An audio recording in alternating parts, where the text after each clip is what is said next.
If your Acer Aspire is showing a blue screen of death, this video will guide you through proven troubleshooting steps to identify and fix the problem. Follow along to resolve common Windows blue screen errors and get your Acer Aspire running smoothly again. So while you're performing updates, you're getting an IRQR not less or equal message, K-mode exception not handled, kernel data in page error, a lot of errors pertain to this problem, and we're going to go ahead and jump into what should hopefully be a pretty straightforward process, guys, and we're going to go ahead and jump right into it. So first thing I'd recommend doing would be to actually go ahead and boot to the troubleshooting utility on Windows 11. So if you do a hard power off 3 times in a row, Windows should automatically attempt to launch the starter prepared utility. And if it doesn't find anything, it will give you the option to select advanced settings, in which case it will take you to a screen that looks like this. Now, if it does not take you to a screen that looks like this, or you're unable to get to that, you can also download the Windows 10 Media Creation Utility, or Windows 11. They probably will make a creation utility for Windows 11 at some point. And it doesn't really matter. You can actually run the Windows 10 utility on Windows 11 as far as I'm aware. And you should be able to run the troubleshooting utilities built in within it. So you just would go ahead and download it to an ISO file and then burn it to a DVD or USB. It'd have to be about 4 gigabytes or more. It couldn't be a small USB flash drive, and it couldn't be a CD. It'd have to be a DVD. And then you'd boot your computer from it. So depending on the computer manufacturer, you'd have to tap a different key on your keyboard in order to launch that menu, in order to select what boot drive you want to go off of. So it could be anything between the escape key, F2, F8, F12, for example. And those are the function keys on the top of your keyboard. So you may have to just do a little bit of trial and error. Shouldn't take you more than a couple minutes. Googling it would probably be best before you even begin. But anyway, we're ready to go ahead and jump right into it.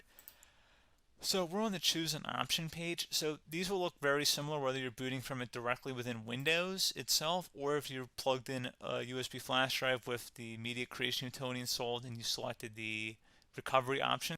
So when you are setting up your Windows 11 installation or Windows 10, depending on the drive you're using, there should be an option to repair your computer in the bottom left corner of the dialog window, one of the first screens that comes up. You go ahead and select that, and then it would take you to a troubleshooting screen like you see here. And you want to go ahead and select troubleshoot, reset your PC, or see advanced options. And then there are going to be a whole bunch of options in here that we're going to explore in today's video. The first one, we're going to actually go underneath advanced options and then select startup prepare, fix problems that keep Windows from loading. So go ahead and select that first.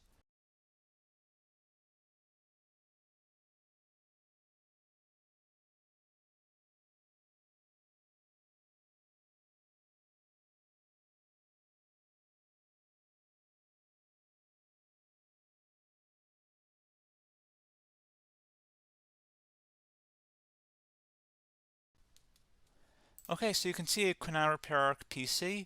That was our first option we could try. Something else, if we go back into advanced options here and then select troubleshoot, we're going to go underneath advanced options again. You can go ahead and actually access safe mode by selecting startup settings. And then if you select the restart button, you have the option on the screen select safe mode with networking, which will give you a key on the screen. It'll tell you which key to press to enter that. I believe it's the F7 key. It'll do that for you. I'm not going to go over that in today's tutorial because I don't really want to go into safe mode, but you're more than welcome to attempt that by going into here and then selecting restart. Again, it'll launch another screen. It'll say what key do you want to press, and it'll give you like 7 or 8 different options, and you want to select safe mode with networking. There's also an option for a command prompt too, but that's going to be something we're going to cover later in this video, and we don't even have to go through that in order to access it. So that's why I'm not going to really push for that, because unless you know exactly what's causing the problem, you probably don't need to go into safe mode. Unless you're trying to recover files, in which case then you definitely can go into safe mode, but we're trying to actually recover our computer here. So I hope that makes sense.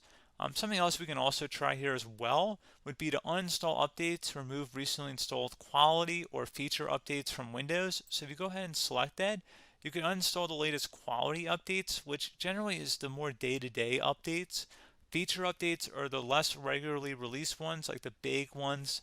I would equate it to service packs in like Windows 7 and Windows Vista and Windows XP. So larger updates that occur once or twice a year at most. And the quality updates are more just a regular update. So probably obviously depend. It'll take longer if you're going to try and uninstall the latest feature update versus quality update, and maybe you don't need to go back that far. So just giving you guys a couple pointers with that. Something else you can also look at here, and we're going to jump into the command prompt in a little bit, but you can select System Restore, which will use a restore point recorded on your PC to restore Windows. And this is something I would highly recommend here, guys. So select Next. Assuming you have a restore point saved on your computer, you go ahead and select the most recently created one, and you'll select Next, and then you'll select the drive. You shouldn't actually have to select the drive. You can scan for affected programs, but we're going to keep it all default here, and then we're going to select Finish. So once started, System Restore cannot be interrupted. Do you want to continue? I think we're going to select yes. I don't think we have anything better to do on our computer right now, so just give it a moment here to initialize. It will take a couple minutes to run, obviously depending on how large your hard drive is and how much is saved on the System Restore point. So just give it a couple minutes here.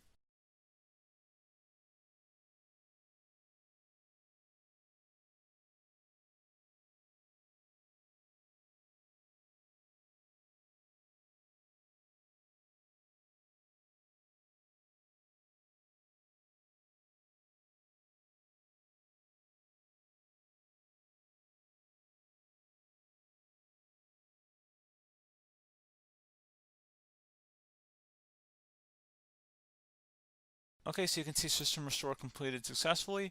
The system has been restored. Your documents have not been affected. Click the Restart button to restart your computer. Go ahead and select Restart.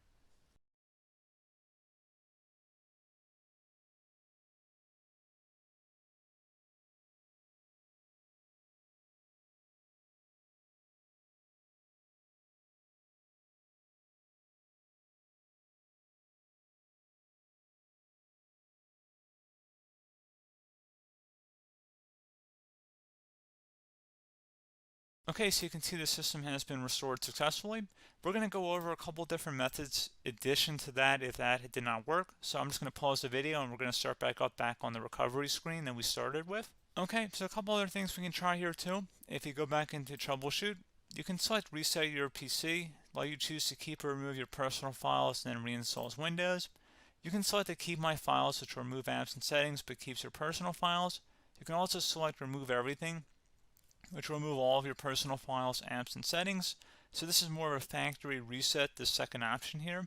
First option, it should not delete all of your personal files. However, it will pretty much clear most of your programs. And keep in mind, there's no guarantee that your information, number one, is even still available and easily recoverable on your computer to the point that you actually would be able to recover anything.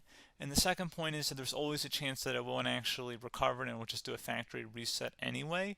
So there's no guarantee that actually would keep your files anyway. So I would recommend trying to get a recovery tool and backing that up first before selecting it anyway.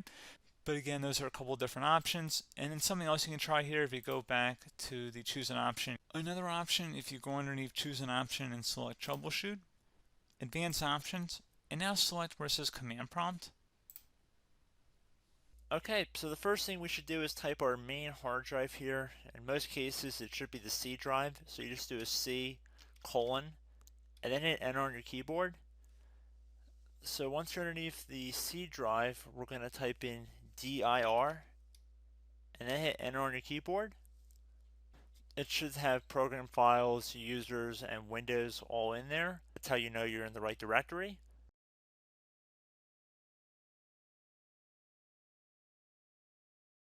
In some cases, it might be the D drive as well, so just keep that in mind.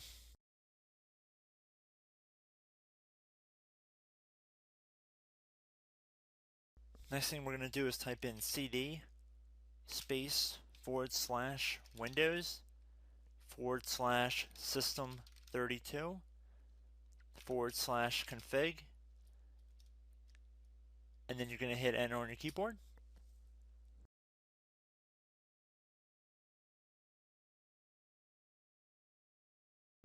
So now you're going to type md space backup. If you've seen other tutorials, it might also say to put down md backup. That's because the backup name is pretty common when you want to back something up. So you can name this whatever you want, doesn't have to be backup. So if you've already made a backup folder in the past, you could do backup 1, for example. So once you're done setting the name you want the backup to be called, hit enter on your keyboard again.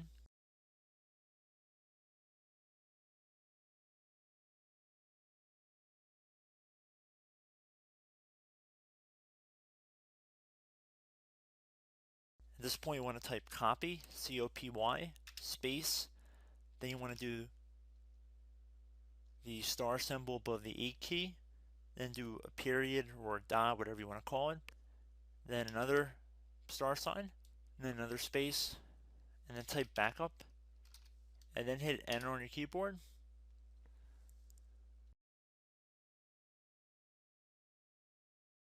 Now you want to type CD reg back, REGBACK, and then hit enter on your keyboard. So now that we are under the reg back, so now you want to type dir again, and then hit enter.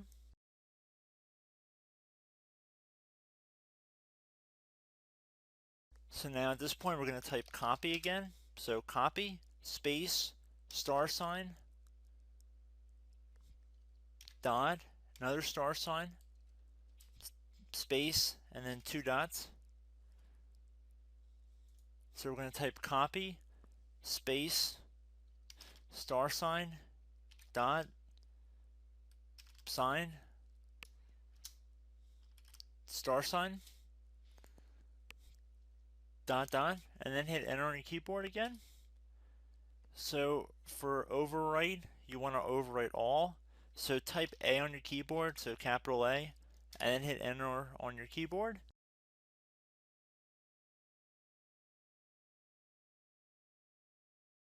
So at this point you should be good to go. You can close out of the command prompt window, and if you accidentally continue to Windows 10 you should be all set. So I hope one of these 3 or 4 different methods we went through in this tutorial helped you guys out. Again, I'm not sure if you guys heard me earlier, but try to go back into your safe mode if possible and uninstall any programs you know might be conflicting with the Windows startup if you can get into safe mode. So just keep that in mind. Something very simple like that could be blocking up everything. So again, I hope this tutorial helped you guys out, and I will catch you in the next tutorial. Goodbye.